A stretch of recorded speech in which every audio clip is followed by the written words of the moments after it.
pas entendu, déjà concerné pour cette victoire. Voilà. Passer des semaines difficiles où j'ai frôlé la mort. Amen. On va chanter ce chant-là. Où j'ai frôlé la mort.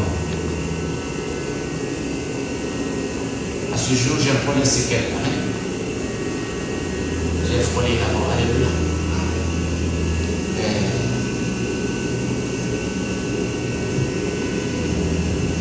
Dieu est puissant. Il sauva Jonas du poisson géant. Il ressuscita Lazare de la mort. Il est le Dieu. Il sauva Jonas de la force au lion. Il sauva Jonas du poisson géant. Il ressuscita Lazare de la mort. Il est le Dieu de Iman. Il est le Dieu de Iman. Il est le Dieu de Iman.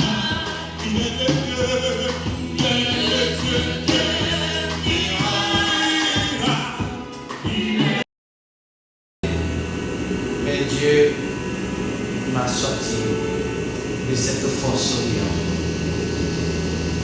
Dieu m'a sorti du ventre du poisson géant. Et Dieu m'a ressuscité. Je lui rends toute la gloire et tout l'honneur qui lui est dû.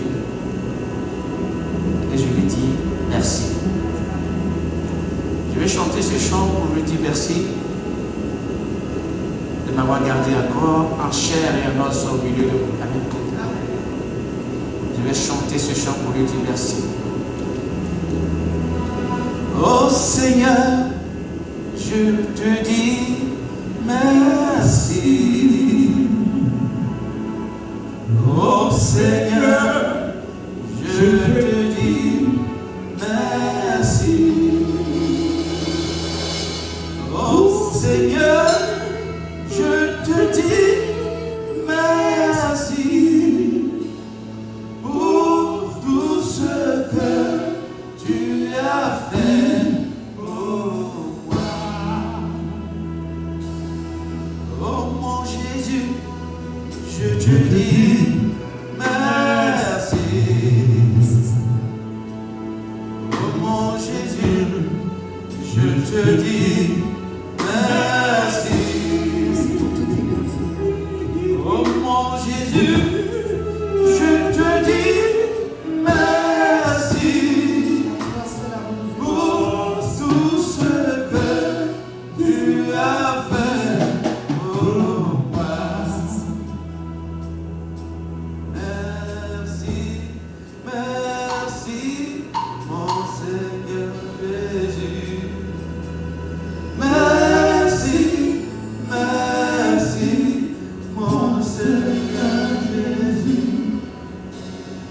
Merci, merci, mon Seigneur Jésus, pour tout ce que tu as fait pour moi.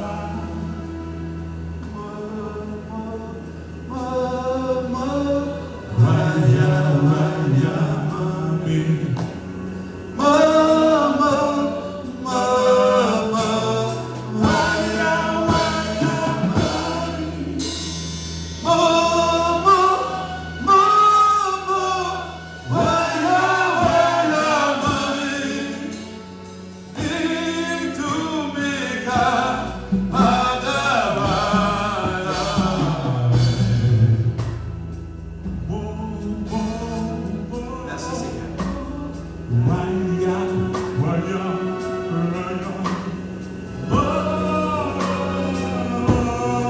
Merci de m'avoir gardé encore au milieu de mes frères et sœurs.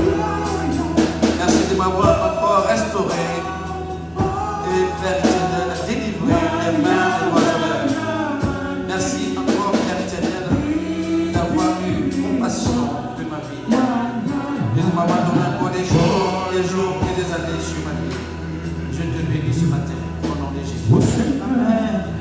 Amen. Amen. Alléluia. Ce témoignage, c'est depuis le mois de janvier que je devais le faire. Mais quand tu es conduit par l'esprit, il ne faut pas te précipiter.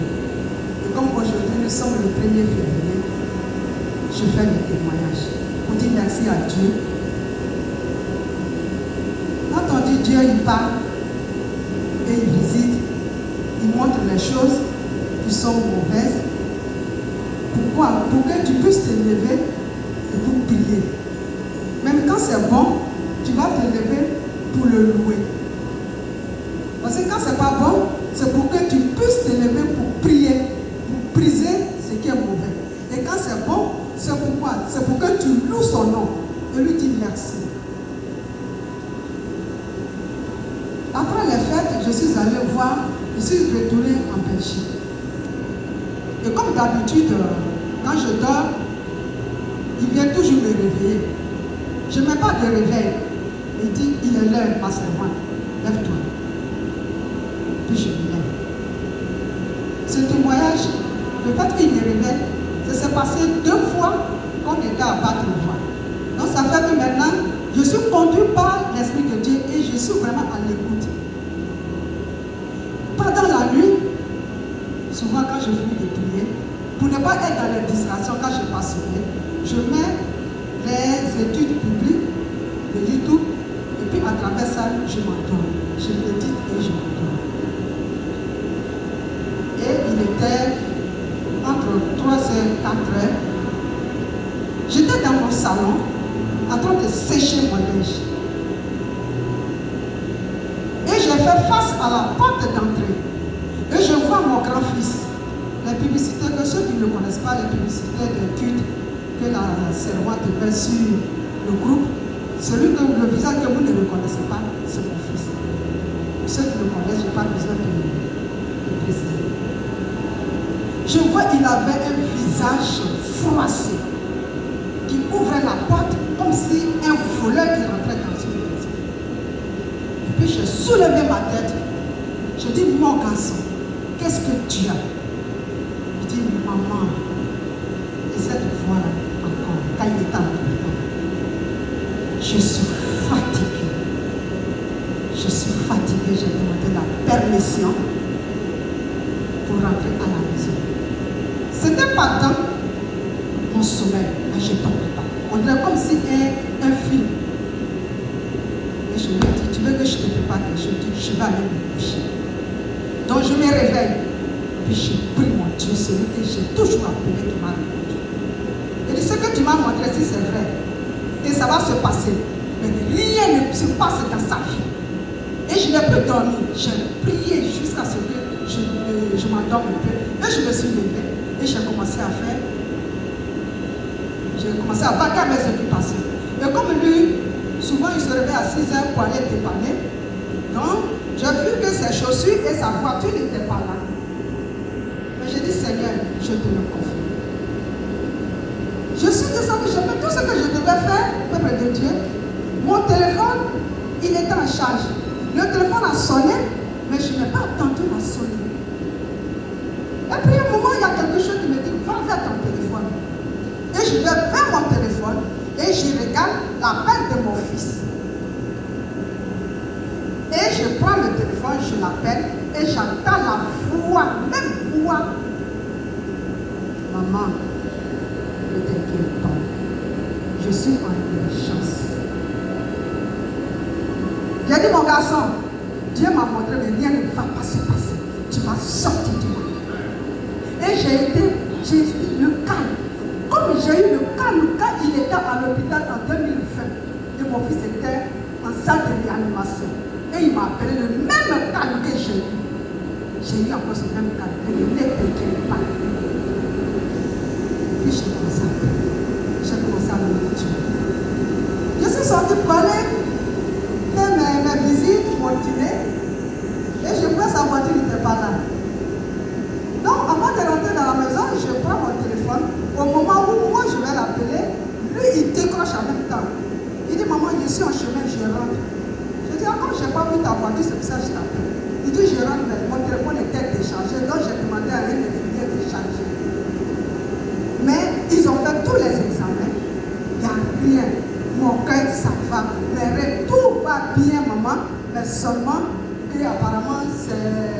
c'est le temps de la Belgique, les gens se sentent fatigués. Mais comme moi, j'ai déjà eu ce problème de cœur, donc quand je me suis sentie fatiguée, j'ai préféré aller à l'urgence. Là, je vous dis merci à Dieu. Lui qui me montre toujours des choses pour que je puisse me lever. Et il continue toujours à me montrer. Et qu'il continue à me montrer. C'est pour bénir son nom, pour ce qu'il fait dans ma vie. Il ne me donne pas des millions, mais ce qu'il me donne déjà, je lui dis merci. Le fait qu'il me montre des choses cachées, des choses qui sont difficiles, des choses qui ne sont pas difficiles, même si c'est bon, c'est pas bon, qu'il me montre pour que je ne puisse pas être dans la distraction et toujours le louer et le prier, je lui dis merci. C'était mon témoignage, je peux te le dire.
Je ne sais pas comment je vais lui dire merci pour tout ce qu'il fait au quotidien pour moi. Ce matin, je veux bénir encore le nom de ce grand Dieu, ce Dieu puissant, ce Dieu plein d'amour pour tout ce qu'il a fait, il a accompli dans ma vie. Les gens disent que Dieu existe. Mais moi je dis, Dieu n'existe pas, mais Dieu est. Dieu est. Si Dieu existe, tout ce qui existe disparaît après. Tout ce qui existe est appelé à disparaître. Mais mon Dieu, lui, il vit à jamais. Donc Dieu n'existe pas, il est réel, il vit, il est et il sera éternellement. Amen. Je vais dire merci au Seigneur parce que je l'ai vu dans ma vie encore. Je l'ai vu en Côte d'Ivoire. Et je suis arrivée ici à toi, j'ai vu Dieu dans ma vie. Quand je suis arrivée dans le mois, alléluia, dans le mois d'octobre, j'avais tellement mal, je ne comprenais pas ce qui se passait. J'avais tellement mal, ma tête me faisait tellement mal, et puis j'avais la fièvre. Au point où chaque fois je tombais, je monte les escaliers, je tombe. Donc je ne comprenais rien. Je suis partie voir le médecin. J'arrive chez le médecin, il prend ma tension, il prend la main gauche, il dit 19, 10. Il prend la main droite, 19, 9. J'ai dit c'est possible. Lui-même il ne comprenait pas. Il dit madame, vous avez quoi? Je dis je ne sais pas, je n'ai rien. Seulement que j'ai la tête qui me fait mal, je donne la nuit, je n'arrive pas. Et il me met sous un traitement. Chaque semaine, je partais le voir, je m'en vais, la tension, même ça ne descend pas. Sur un mois, la tension est toujours à 19, ça ne descend pas. Il m'a dit, c'est que je dis papa, vous êtes en rêve, je dis, je ne suis pas en rêve. Il dit, bon, il faut aller demander l'asile. Je dis, il faut aller demander l'asile. Il dit, il faut aller demander l'asile. Peut-être que comme tu n'as pas les papiers, c'est le stress qui fait que la tension monte. Je dis, non, je ne vais pas demander l'asile. En venant ici, Dieu ne m'a pas dit ça. et il a changé le traitement. Je commençais à prier. Je commençais à prier. En ce moment, je n'étais pas encore venue ici. Donc, la nuit, Dieu me dit, il faut que tu commences l'œuvre. Je dis, mais je vais commencer l'œuvre. Depuis que je cherche une église ici, je n'ai même pas encore trouvé l'église. Comment je vais commencer l'œuvre? Il dit, lève-toi, tu vas commencer. Donc les gens qui venaient, un peu, j'ai commencé à parler de Dieu, j'ai commencé à parler de Dieu. Je vous dis, en même temps, je suis allée, la tension est descendue à 12. Alléluia. La tension est descendue à 12. J'ai dit, Seigneur, tu es Dieu. Tu es vraiment Dieu et tu es souverain. Donc la semaine passée, ce mal a commencé encore. Je dis, mais tu m'as dit de faire l'œuvre, j'ai commencé. Et ce mal a commencé, ce mal. J'avais tellement mal, je dors la nuit, je vous dis. Je dors la nuit et mon esprit est au bled. Amen. Bien avant que je ne vienne, j'avais mon petit frère qui était malade, qui est décédé. Donc, on a fait l'enterrement le mois d'octobre. Depuis novembre, moi je suis venue en France. Donc je suis arrivée, je me culpabilisais. Je disais, ma maman est décédée, c'est moi qui avait la garde des enfants. C'est que je n'ai pas bien fait mon travail, je ne me suis pas bien occupée de mes frères au point où j'ai enterré mon petit frère. Donc je me culpabilisais. Et la même chose est revenue encore. Je ne peux pas dormir la nuit. Je ne peux pas dormir. Je vois mon petit frère tellement qu'il avait maigri, tellement il souffrait. Et j'avais mal. Je suis couchée, je pleurais, mes larmes coulaient. Et je me suis tournée vers Dieu. J'ai dit, Seigneur, aide-moi. Que ces attaques-là ne m'atteignent pas. Tu m'as envoyé ici, c'est en mission que tu m'as envoyé. Ne permets pas que ce qui m'est arrivé, parce que j'avais eu un accident grave où j'ai été opéré du crâne. Donc je me dis ici, je ne veux plus que ça se répète. Je vais faire ton œuvre, je vais m'investir. Ce mal, je te demande d'enlever le mal. Nom de Jésus. Le matin, je me lève, je n'ai plus de mal. Et voilà que ce matin, je suis dans la présence du Seigneur pour l'adorer. Je vais bénir ton nom, je vais l'élever, je vais le remercier parce qu'il est bon.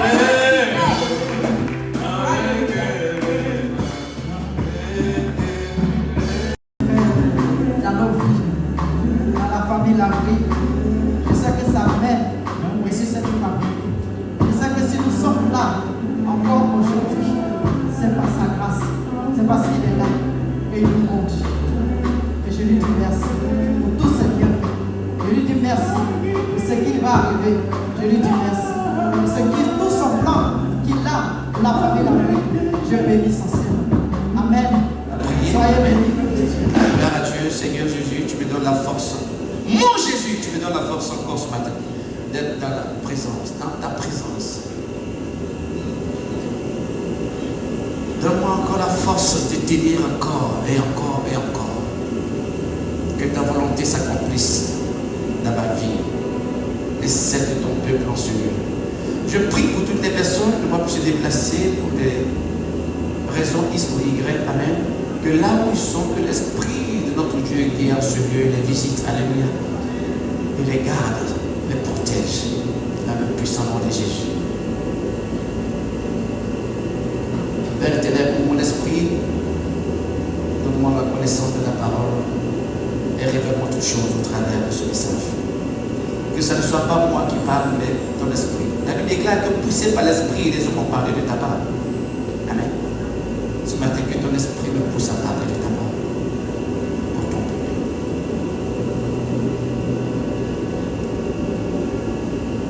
Il m'a tant aimé. Le thème de mon message ce matin, c'est ôte, enlève la poutre. Amen. Enlève la poutre. reçoit la guérison et devient un instrument pour Dieu. Alléluia. Est-ce que c'est un couplet? C'est un couplet? Acclamez déjà le thème. Il m'a sauvé.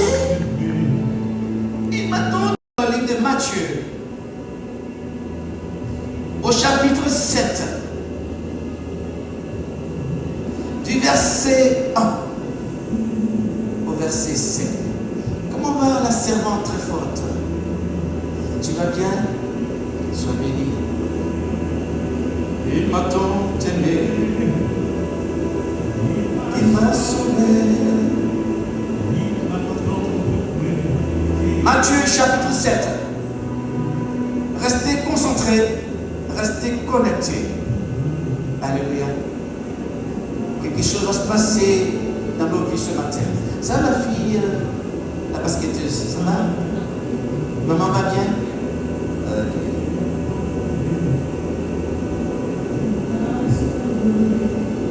Nous lisons la parole si nous sommes prêts. Je lis la parole de l'Éternel. Matthieu chapitre 7 à compter du verset 1. Ne juge point, afin que vous ne soyez point jugés. Car on vous jugera du jugement dont vous jugez. Et l'on vous mesurera avec la mesure dont vous mesurez. Pourquoi vois-tu la paille qui est dans l'œil de ton frère et n'aperçois-tu pas la poudre qui est dans ton œil?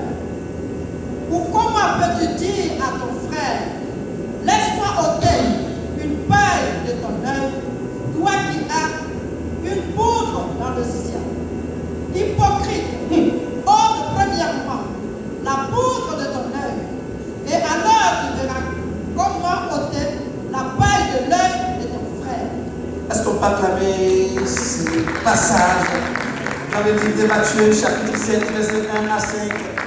Cette parole avec une énergie déterminée, une puissance d'acclamation. Alléluia. Je veux me réjouir en le Dieu de mon salut, en Jésus mon roi. Je veux me réjouir dans le Dieu de mon salut, en Jésus mon roi. Je veux me réjouir dans le Dieu de mon salut, en Jésus mon roi. Je veux me réjouir dans le Dieu de mon salut, en Jésus mon roi. Je veux me réjouir, je veux me réjouir dans le Dieu de mon salut.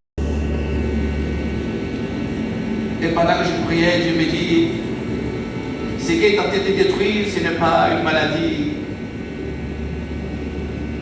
que tu as chopée, mais c'est la bouche des gens. Ils sont tous bien malades. Je dis, ah bon? Il dit oui, parce que la bouche des gens peuvent te rendre malade. La bouche des gens. Et puis je suis tombé sur ce message. C'est une question de délivrance. Car pour être délivré, c'est que tu es possédé. Amen. Donc ce matin, nous allons délivrer au travers de ce message. Lorsque nous commençons dans le premier verset, il dit, ne juge point, afin que vous ne soyez aussi jugés. Qui prend plaisir à juger son prochain, à juger son frère, à condamner sa soeur, à condamner son frère, qui trouve du plaisir à faire ces choses, qui prend du plaisir à faire ces choses, à juger.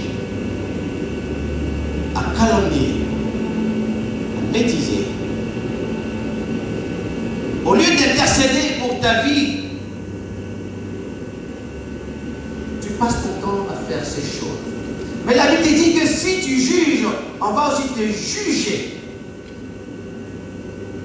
De la façon dont tu fais la mesure pour ton frère, on fera de la même chose pour toi. Amen. Ne pense pas que tu vas échapper. Il va arriver un moment dans ta vie où toi aussi tu seras jugé. Aujourd'hui tu juges, tu es content. Mais ton tour arrivera. Et ce jour, tu vas sentir la main de Dieu. La colère de Dieu.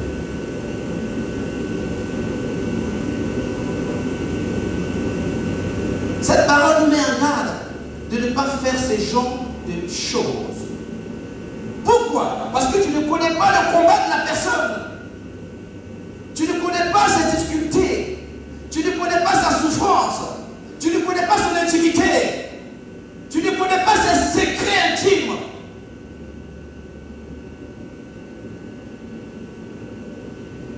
L'apparence te donne le droit de juger. Ce que tes yeux ont vu te donne le droit de juger.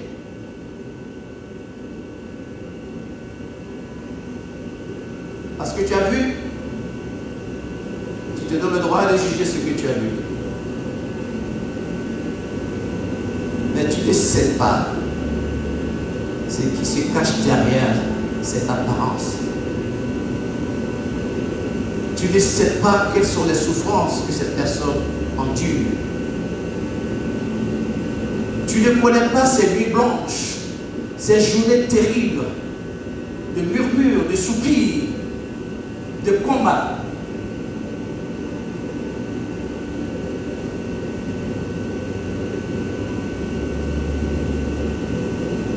Ce qui m'a fait plaisir dans ce message,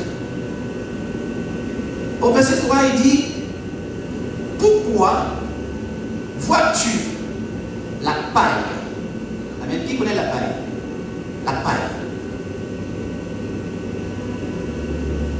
Ici, il y a des agriculteurs qui ont des champs. Alléluia.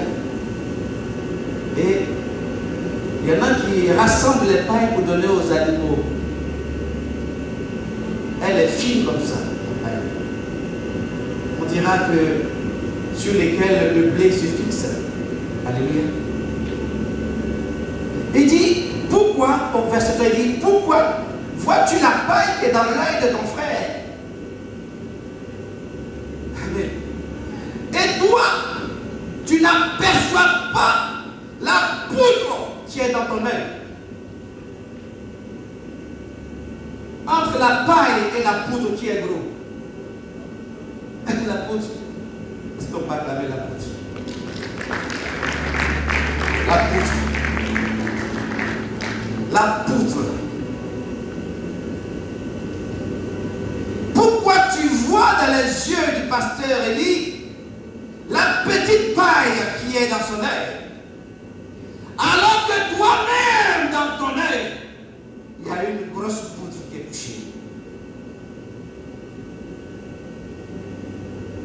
C'est absurde ça. Amen. Après il dit au cas, ou bien comment peux-tu dire à ton frère, laisse-moi ôter une paille de ton œil, alors que toi tu as une poutre pour toi? Normalement tu vas dire à ton frère qui a la paille, aide-moi à lever ma poutre. Amen. La paille on peut l'enlever tout seul, mais la poutre il faut des personnes pour les porter. Alléluia. Nous qui sommes dans les bâtiments, souvent on tombe sur des poutres, laisse tomber, c'est costaud. Il faut du monde pour l'enlever. Et il ne voit pas ça. Il ne perçoit pas ce qui est dans son œil. Il ne perçoit pas les dévotions dans sa vie, ses comportements, son attitude. Mais c'est le comportement de Ruby qu'il a vu.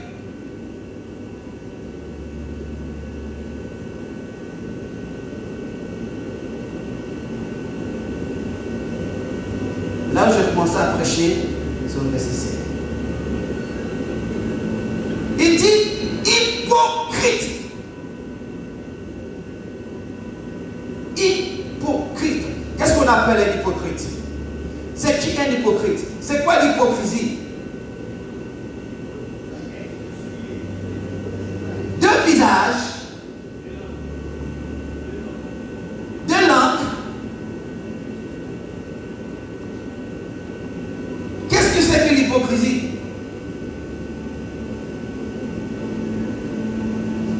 La sorcellerie. Est-ce qu'on parle de la vérité?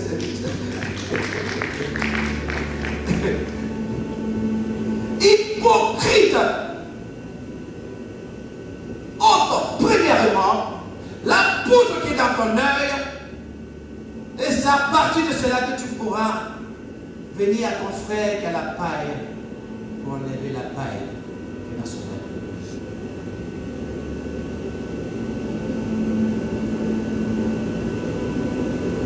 Ah, l'hypocrisie. Il y a un chanteur ivoirien qui a dit: hypocrite, j'ai peur des hypocrites. Alpha Blondy. L'hypocrisie.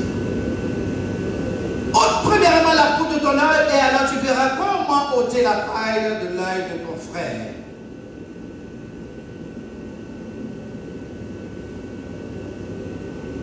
Ce que je m'apprête à te dire ce matin, je veux que tu comprennes que Dieu ne cherche pas des inspecteurs spirituels.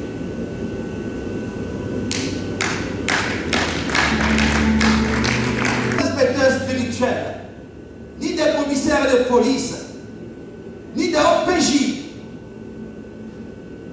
ni des généraux de l'armée qui passent le temps à juger, à tout savoir sans rien savoir. Dieu veut des cœurs transformés. Dieu veut des cœurs qui se transforment. Beaucoup de nous tous, nous cherchons à corriger les autres. Nous jugeons. Nous nous présentons comme des modèles parfaits à suivre. Dans nos assemblées, dans nos vies, nous sommes comme ça, hypocrites. Nous avons double face. Nous avons double langage. Nous avons double visage.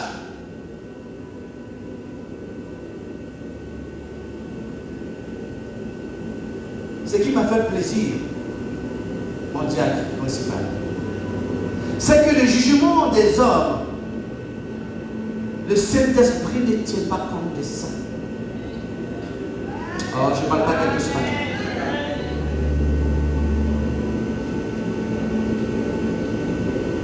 Le jugement des hommes, si le Saint-Esprit tenait compte de ça, on va tous aller en enfer. Oula.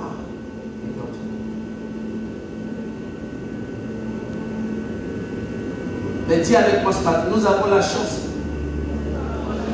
Nous avons la chance. Car le jugement de Pierre et de Paul ne compte pas. Acclame le Seigneur.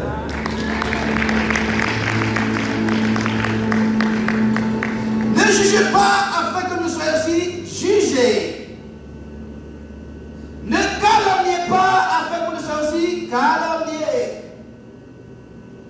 Hypocrite, ôte d'abord la poudre qui est dans ton œil avant de vouloir dire à pasteur Élie qu'il y a une paille dans tes yeux. Dieu ne cherche pas l'inspecteur, il est commissaire, comme j'ai dit, il cherche des cœurs transformés. Tu vas dire avec moi ce matin: Seigneur, parle-moi. Tu vas dire: Seigneur, je suis prêt à être transformé. Je suis prêt à être transformé. Je suis prêt à être transformé. Je suis prête à être transformée. Ce matin, Dieu va faire quelque chose avec toi. Il va t'enlever ce qui troublait ta vision spirituelle. Il va t'enlever ce que tu ne voyais pas. Il va te le révéler. Ce qui était caché dans ta vie. Ton égoïsme, ton hypocrisie spirituelle,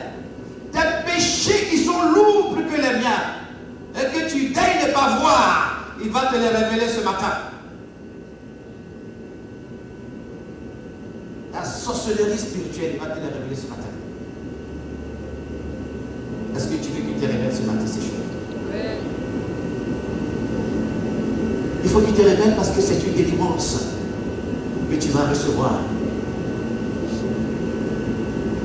Tu ne dois pas repartir comme tu es rentré en ce lieu. Alléluia. Une chose que j'ai aussi mentionnée, c'est que la paille, elle existe, n'est-ce pas? N'est-ce pas? Le péché aussi existe, n'est-ce pas? Les faiblesses aussi existent, n'est-ce pas? Amen. Les transgressions existent. Les erreurs existent, n'est-ce pas, mes enfants? Amen. Les fautes aussi existent. Amen. Jésus dit, pourquoi regardes-tu à la paille de ton frère, alors qu'à toi-même, il y a une poutre qui est cachée, il y a une poutre qui est dissimulée, que tu ne vois pas parce que tes yeux sont troubles. Alléluia. Le problème n'est pas la paille. Le problème, c'est la poutre.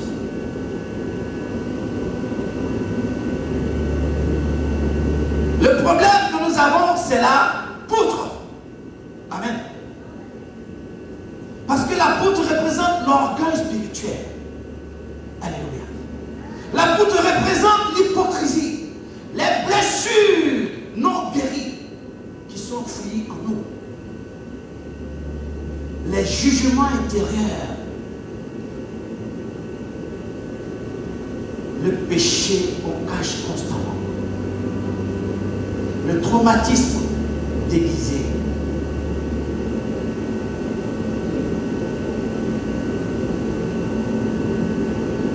La paille, c'est rien. C'est la poutre qui a problème. C'est la poutre qu'on doit se débarrasser. Alléluia. C'est la poutre qu'on doit ôter de notre vie. C'est nos hypocrisies qu'on doit enlever. C'est nos méchancetés qu'on doit enlever. C'est nos sorcelleries spirituelles qu'on doit enlever. Ce n'est pas la paille. La paille n'a pas un problème en tant que tel. Mais lorsqu'on se dépouille de la poutre, alors,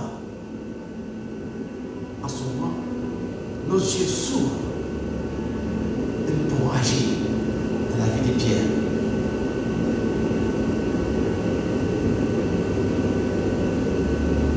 Plus la poutre est grande, plus tu te crois trop spirituel. Oui.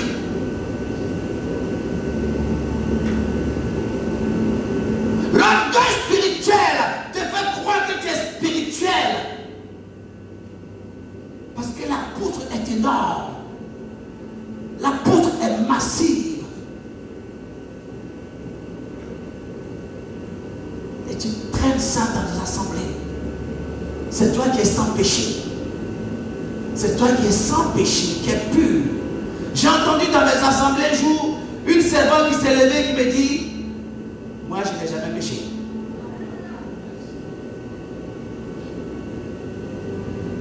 J'étais encore à Béziers. Ce jour-là, j'ai dit au Seigneur, prends-moi.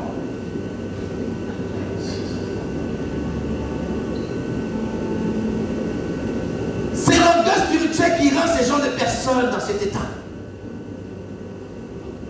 La personne m'a sorti ça en plein culte. Elle est en train de modérer. Elle dit qu'elle n'a jamais péché dans sa vie. J'ai dit, waouh, Seigneur, prends-moi. Parce que moi, j'en ai plein. La poutre. Tu vas déclarer avec moi ce matin, Seigneur, ouvre mes yeux. Seigneur, je refuse l'aveuglement spirituel. Seigneur, je choisis la vérité. Même si elle me dérange. Même si elle est difficile à servir. Même si c'est compliqué. Seigneur Jésus, j'ai choisi la vérité. Même si elle est douloureuse, j'ai choisi la vérité. Seigneur Jésus, je refuse l'aveuglement. Je refuse l'aveuglement spirituel. Seigneur Jésus, ouvre mes yeux. Ouvre mes yeux. Enlève cette poutre.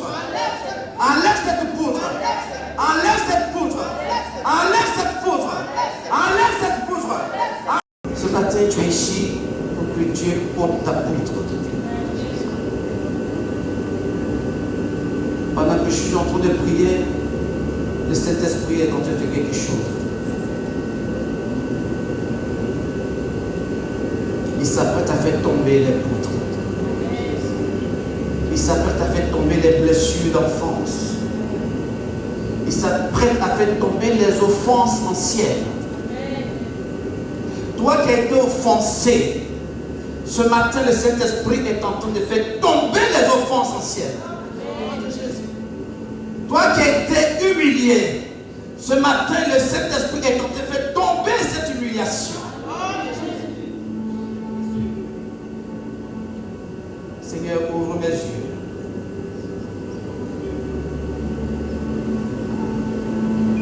Toi qui as été victime des jugements, le Seigneur est en train de faire tomber ces jugements. Et les masques tombent ce matin. Les masques tombent ce matin. L'orgueil tombe ce matin. La médisance tombe ce matin. Ce qui est en toi, qui est caché, demande à Dieu de te révéler ce matin. Et prends autorité sur ce mal qui te ronge. Prends autorité sur ce mal qui te ronge.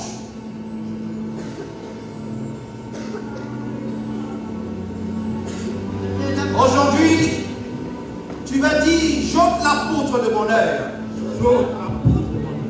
Je renonce à l'orgueil spirituel. Je renonce à l'orgueil spirituel. Je renonce à l'orgueil spirituel. J'ai choisi l'humilité. Ma vision spirituelle est restaurée.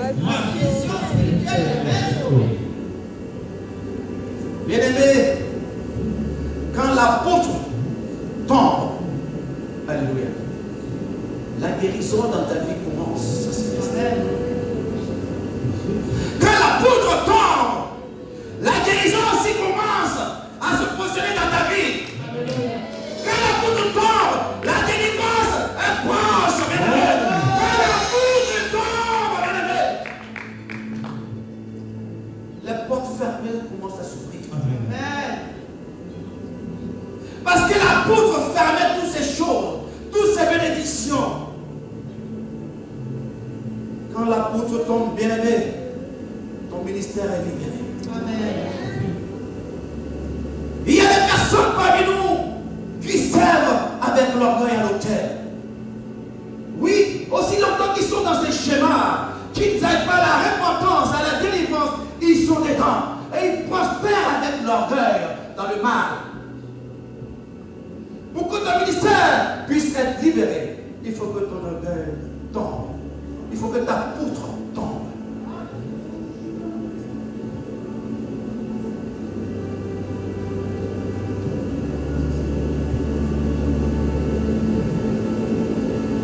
Si ce matin, bien-aimé, tu réalises que tu as jugé,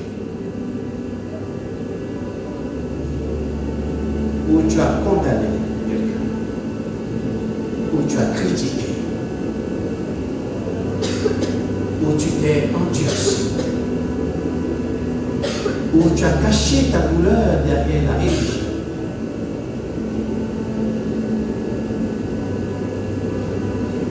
Tiens-toi debout.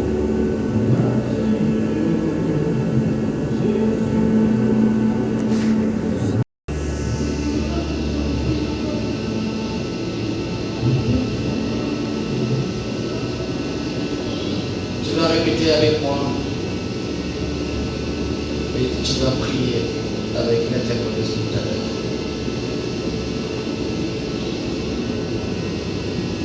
Tu mets ta main sur la tête et l'autre main sur ton cœur.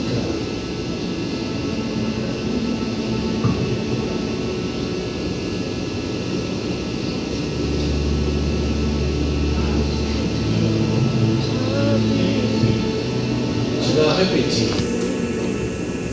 avec vie, avec foi, avec conviction.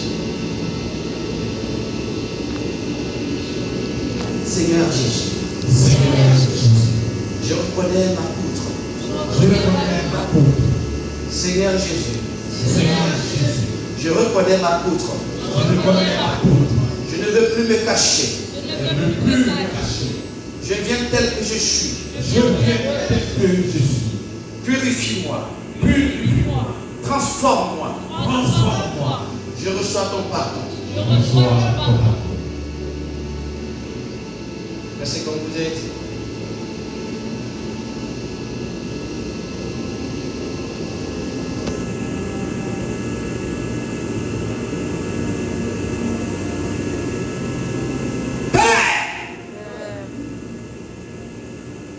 Ta grâce n'a pas de fin. Je viens ce matin en ce service prophétique déclarer ceci. Tout esprit de jugement, d'orgueil, de rejet, de colère intérieure, sors au nom de Jésus. Tout esprit de colère, tout esprit de jugement, tout esprit d'orgueil, sors au nom de Jésus.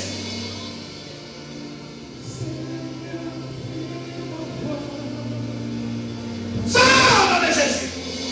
Sors au nom de Jésus. Sors au nom de Jésus. Sors au nom de Jésus. Sors au nom de Jésus.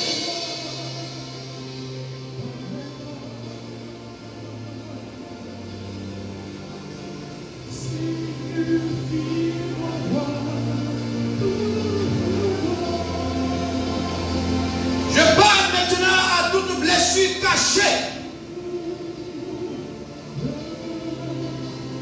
Derrière la critique, sois guéri ce matin.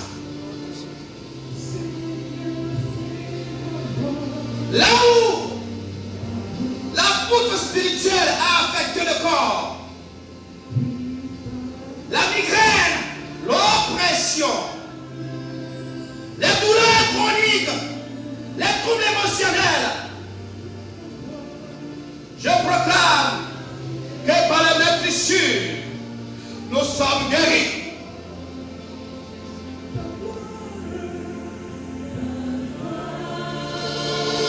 Douleurs chroniques, troubles émotionnels, migraine, oppression, sortez, libérez, sortez et libérez, sortez et libérez.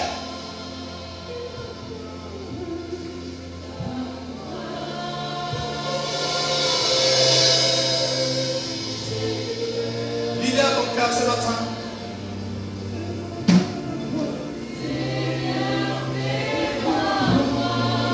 Libère ton cœur ce matin. Tu ne quitteras pas ce lieu comme tu es rentré. Tu ne quitteras pas ce lieu comme tu es rentré. Libère ton cœur ce matin. Car Dieu veut restaurer ta vision. Dieu veut restaurer ta vision et ta mission va être réactivée.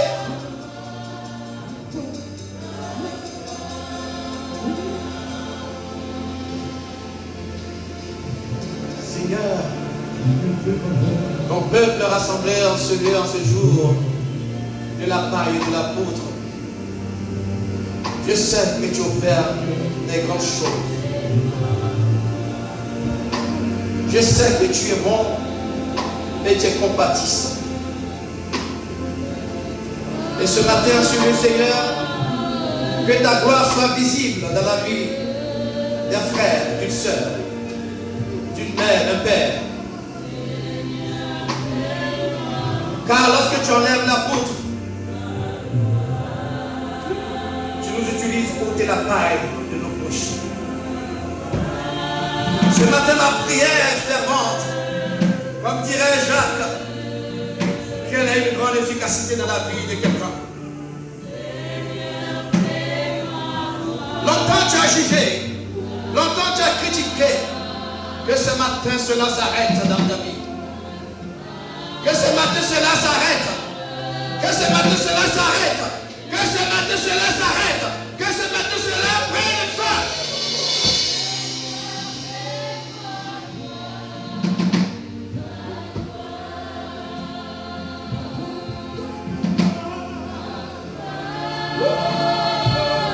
Que l'esprit de critique te quitte ce matin. Que l'esprit de jugement te quitte ce matin. Que l'esprit de condamnation te quitte ce matin.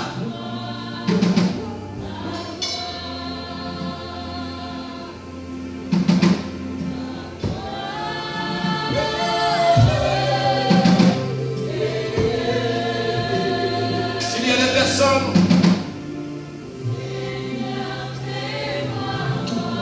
qui veulent prier avec le messager, veuillez vous approcher. Nous proclamons des paroles puissantes. Je prends ce micro.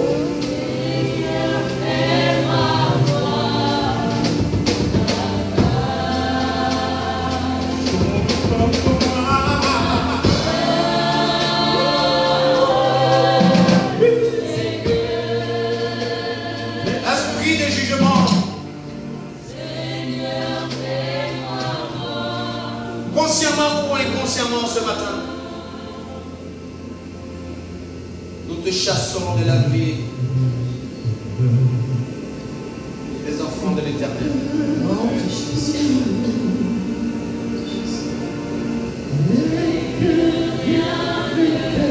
Tu vas prier, tu vas dire à Dieu, ôte-moi la poutre qui est cachée en moi.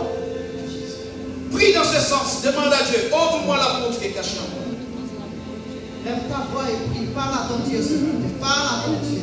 Parle à Dieu. Demande au Seigneur de te transformer aujourd'hui. Que tu veux sortir d'ici, transformer, changer totalement, bien-aimé.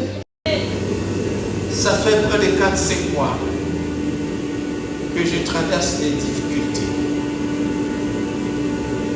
Et ce mois de février qui va commencer, je vais proclamer des paroles afin que la situation s'arrête. Si toi aussi tu es dans cette situation et que tu veux qu'à compter de ce mois les choses changent, proclame des paroles comme je vais le faire. Alléluia. Alléluia. On va élever la voix de tous et on va dire merci. J'aime beaucoup adorer et je vais adorer ce chant pour la fin de ce culte. Je veux seulement te dire merci. Merci Seigneur.